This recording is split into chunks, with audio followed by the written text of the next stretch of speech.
السلام عليكم ورحمة الله. بسم الله والصلاة والسلام على سيدنا رسول الله. اللهم علمنا ما ينفعنا وانفعنا بما علمتنا وزدنا علما. علماء النفس يقولوا لنا إن أكتر وقت ممكن نرتكب فيه المعاصي أو إن إحنا ناكل فيه حاجة مش عايزينها لما نكون إحنا محتاجين قوي. كم مرة حصلت مع حضرتك تكون جعان جدا وعندك شراهة لأكل معين، ممكن تاكل حاجة ما بتحبهاش، ممكن تفتح التلاجة واللي انت تلاقيه قدامك تاكله من غير حتى ما تستطعمه. وده اللي بيقولوه لنا العلماء، ان فعلا الانسان وهو جعان قد ياكل شيء ما يحسش بطعمه خالص لمجرد ان عنده احتياج للحاجة دي. سيدنا النبي عليه الصلاة والسلام يعلمنا ان احنا ما نفضلش محتاجين لأي شيء، علشان الاحتياج بيوصلنا لمرحلة اننا نرضى بأوضاع ونرضى بأشياء مش بنحبها ولا هي من عاداتنا ولا هي اصلا من ثقافتنا لمجرد ان احنا محتاجين. هنكمل موضوع الاحتياج النفسي ولكن بعد الفاصل، استنونا. يا ربي إن عظمت ذنوبي كثرة فلقد علمت بأن عفوك أعظم. يا رب يا ربي إن عظمت ذنوبي كثرة فلقد علمت بأن عفوك أعظم. إن كان لا يرجوك إلا محسن فمن الذي يدعو ويرجو الآثم. إن كان لا يرجوك إلا محسن فمن الذي يدعو ويرجو الآثم. أدعوك ربي كما أمرت تضرعا، فلئن رددت يدي فمن ذا يرحم. أدعوك ربي كما أمرت تضرعا، فلئن رددت يدي فمن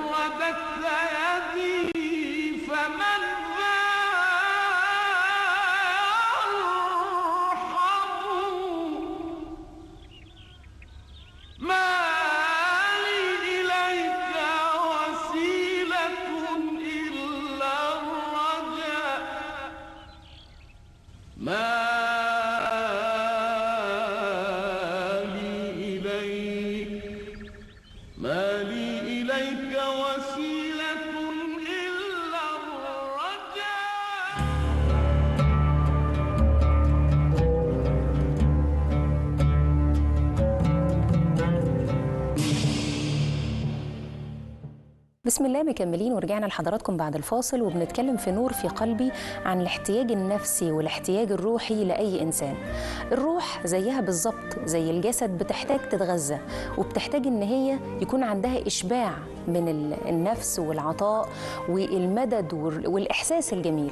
زي بالظبط الجسد لو احتاج أي حاجة، الإنسان ممكن يلجأ لحاجات كتير على فكرة لا هي من مبادئه ولا ممكن تكون من اعتقاداته، لكن لمجرد احتياجه العاطفي أو احتياجه الروحي يلجأ لها. سيدنا النبي عليه الصلاة والسلام يربينا بالأمر ده بالظبط، ويقول لنا إن شرف المؤمن قيامه بالليل وعزه في استغنائه عن الناس. كل ما تستغنى كل ما تكون عزيز، كل ما تعود نفسك إنك ما توصلش لمرحلة الاحتياج الشديدة، كل ما تكون عزيز ومستغني عن أي حاجة انت ممكن تتعرض ليها وقت الاحتياج. كان يقولوا كده زمان في بعض اعلانات الاكل، يعني يقولك انت مش انت وانت جعان. لما تكون جعان هتاكل حاجات مش على هواك، هكذا بالظبط لما تكون محتاج حاجة هتاكل حاجات أو هتعمل حاجات مش على هواك. لما تكون محتاج عاطفة ومش بتغذيها بالطريق المشروع الحقيقي برضو ممكن تعمل حاجات لا هي ابدا مبادئك، ويجي مثلا يقول لنا في الاستشارات، يقول لي انا والله عمري ما كنت اتخيل نفسي اني اعمل الحاجه دي، لكن عملتها في لحظه ضعف. لحظه الضعف دي اللي احنا بنسميها لحظه الاحتياج. علشان كده نلاقي ان شرائع ربنا سبحانه وتعالى كلها بتعلمنا التدريب على الاستغناء والترك.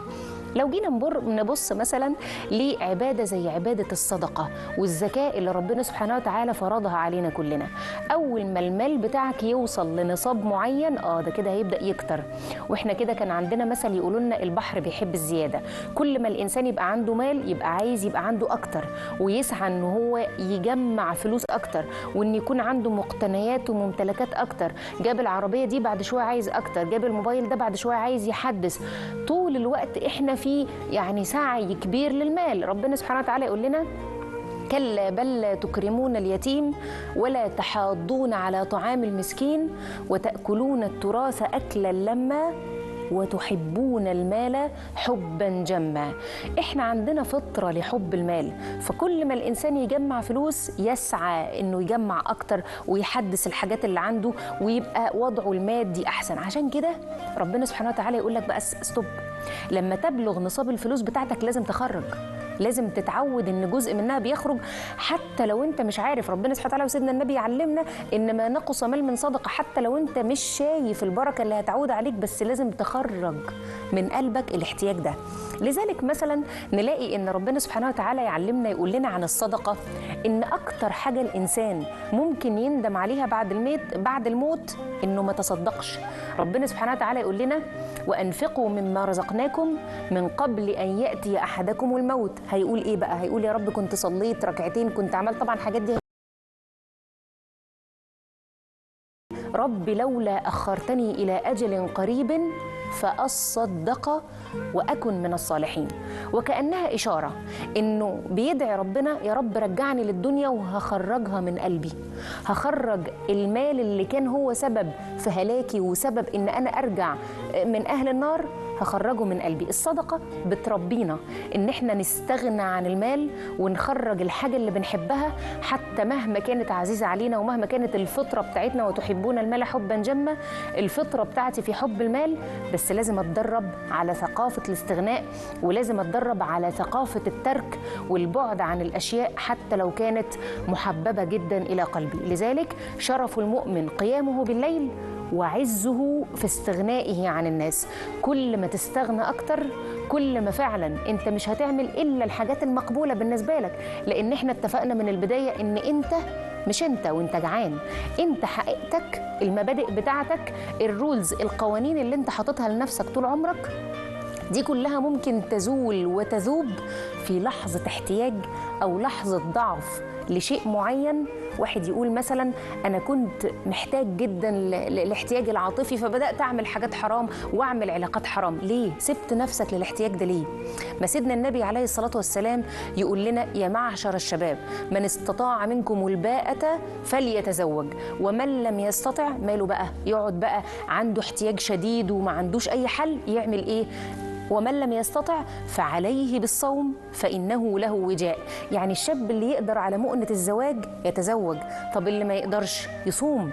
وكأنها فيها إشارة للترك. اتعلم ثقافة الاستغناء، اتعلم إنك تترك الأشياء، اتعلم إنك تترك الأشياء وتستغنى عنها لحد ما تقدر تجمعها. واحد عايز عربية ومعهوش فلوس، عايز يجدد الموبايل بتاعه وما يقدرش عليه، صوم عنه وازهده حتى لو كان هذا الزهد وهذا الصوم لفترة معينة لحد ما تقدر ان انت تشتغل وتجمع المال بالحلال وتدعو الله سبحانه وتعالى وتستعين بيه وتجمع فلوس الحاجة دي وتجيبها. ما دام هي من المباح اللي ربنا سبحانه وتعالى أحله ليك مفيش أي مشكلة. تقدر تعمل خطط وقوانين لنفسك انك تعمل خطط مستقبلية تحدث ده أو تشتري ده أو تقتني الحاجة الفلانية، ولكن لحد ما ده يحصل لازم تصوم عنها. هنكمل موضوعنا في الاحتياج الروحي ولكن بعد الفاصل، استنونا.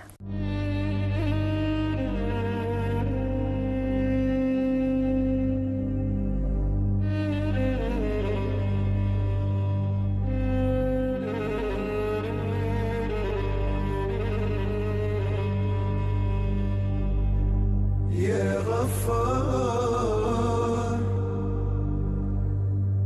يا دواب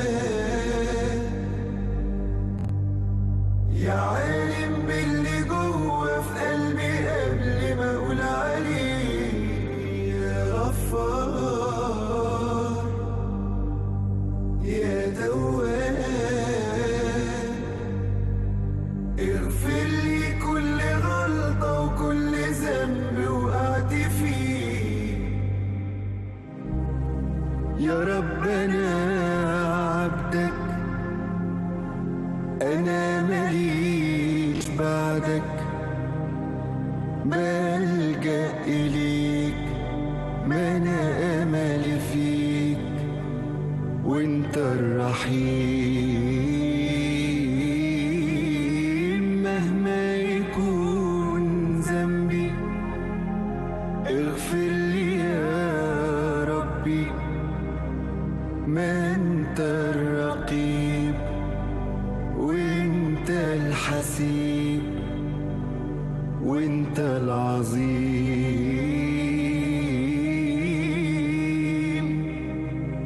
انت العظيم.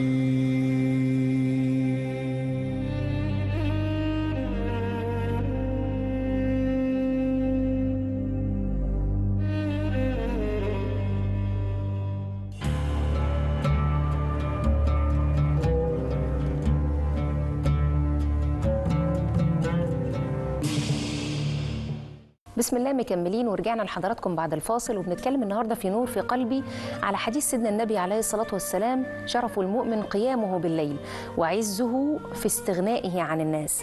كل ما تكون إنسان عزيز وتقدر تستغنى أكتر عن اللي حواليك، كل ما يكون في عزة وكرامة. وسيدنا النبي عليه الصلاة والسلام يعلمنا إن المسلم أبدا لا يكون ذليل، بل بالعكس يكون عنده دايما خطط إنه يوفر احتياجاته الشخصية علشان يكون عنده اكتفاء ذاتي، ويقلل أبدا استعانته بالناس. وعلى فكرة ده لا ينافي أبدا إن الاستعانة بالآخرين شيء مشروع وشيء جائز، وربنا سبحانه وتعالى سخرنا البعض وجعلنا بعضكم لبعض سخرية. ربنا مسخرنا البعض أصلا علشان إحنا كلنا نخدم بعض. مهما كان الإنسان مكانته الاجتماعية قليلة، لكن إحنا ما نقدرش نستغنى عنه. الإنسان عامل النظافة محتاجين له، الدكتور الطبيب محتاجين له، كل إنسان في أي مهنة إحنا محتاجين له. فالاستعانة بالبشر أمر مشروع وما فيهاش أي مشكلة، ولكن هذه الاستعانة تكون مقننة. الاستعانة دي تكون عند الاحتياج الحقيقي، عند الاحتياج اللي أنا فعلا ما أقدرش إني أكفي نفسي في هذا الأمر، فببدأ أستعين بآخرين عندهم المؤهلات دي.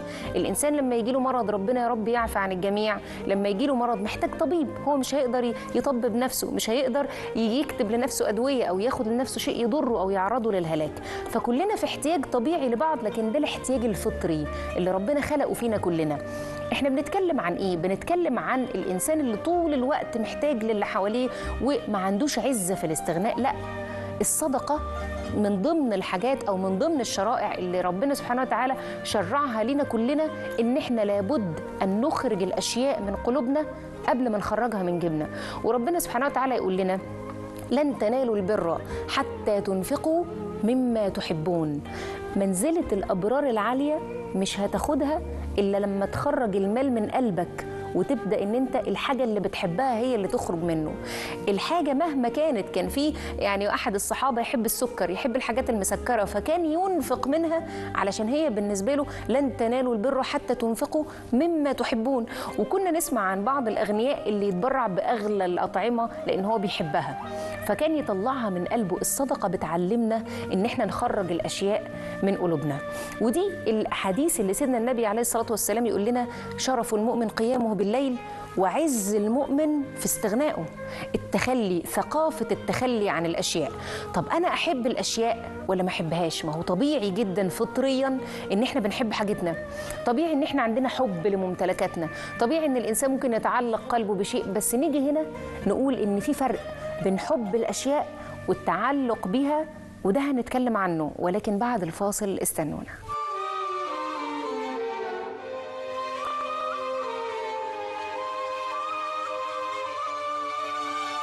يا رب يا حنان يا عزيز ويا منان، عايشين في حياتنا دي بخيرك. يا خالق الأكوان احمينا، واهدي كمان وكمان ملناش حبيب غيرك. يا رب يا حنان حياتنا دي بخيرك يا خالق الأكوان، احمينا واهدي كمان وكمان ملناش حبيب غيرك. جمع يا رب قلوب، خلي اللي عاصي يتوب، لو كان شيطان ضله وبحق شهر الصوم، خلينا نوصل يوم في المظلومين قالوا يا رب يا حنان يا عزيز ويا منان، عايشين في حياتنا دي بخيرك. الله يا غفور، الله يا شكور، الله يا مغيث، الله يا لطيف يا غالي ويا رزاق، ارزقنا بالاخلاق ويا ريت يا حبيبنا ترضينا. يا عالي بك عايشين في محبتك دايبين، وكتير نعمك قوي علينا. يا غالي ويا رزاق ارزقنا بالاخلاق ويا ريت يا حبيبنا ترضينا.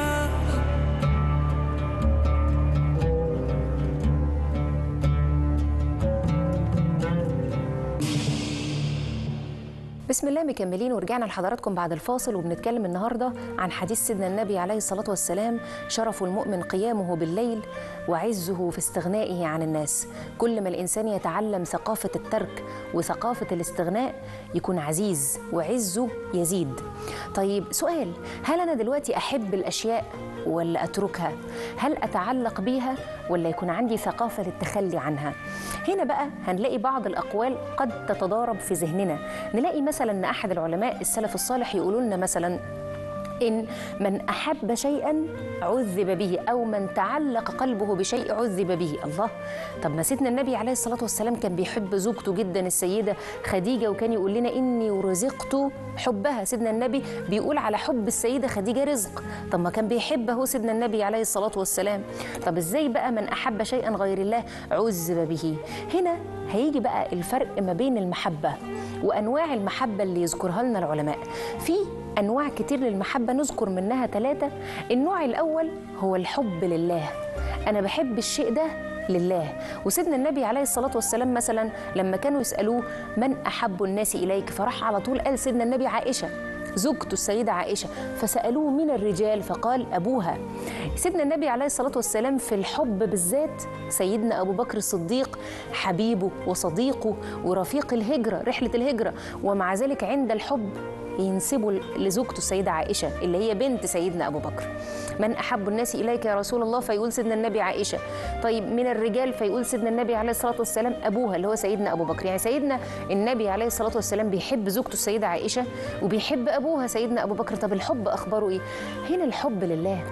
المسلم لا يحب شيء المفروض أكون أنا دايما رقيب على قلبي، عيني على هذا القلب بيحب إزاي، وكيفية الحب دي بيتعامل بيها إزاي. الحب لما يكون لله بيهون حاجات كتير. على فكرة حتى حب الأزواج اللي بيكون بين الأزواج، لو هذا الحب لله هيهون حاجات كتير. هيهون التقصير اللي ممكن يكون بين الزوجين. الزوج أثر في حاجة لكن أنا أصلا بحبه لله أو بحبه في الله، بحبه لأن ربنا سبحانه وتعالى جعل لي هذا الزوج مصدر للأمان، للرعاية، مصدر للإنفاق، مصدر لكذا. بحبه لله وبحبه في الله، إنه إنسان صالح بيرعى كويس، عنده أب صالح لأولاده، بحبه في الله. فهيهون لو أثر شوية، هيبقى في بيننا نوع من المودة والرحمة اللي المفروض تكون موجودة بين الأزواج، فهيفرق الحب في الله أو غيره. سيدنا النبي عليه الصلاة والسلام لما يحب السيدة خديجة أو يحب السيدة عائشة أو يحب سيدنا أبو بكر ويعترف بهذا الحب قدام الجميع، نتخيل لله. هل سيدنا النبي كان هيحبهم ولا كان ده هيأثر على مشاعره ليهم؟ طبعا كان هيأثر. هو هنا الحب لله، اني بحب الشخص الحب الطبيعي ولكن في طاعة الله ولله. هنكمل معاني الحب وأنواع المحبة ولكن بعد الفاصل، استنونا.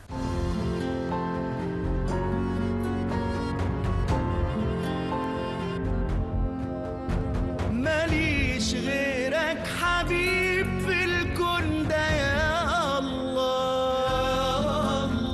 وياه عالقلب لما يحب من جواه. يا رب الرحمة والقدرة، يا عالم باللي جاي بكرة، وكم آية وكم عبرة لنور الله.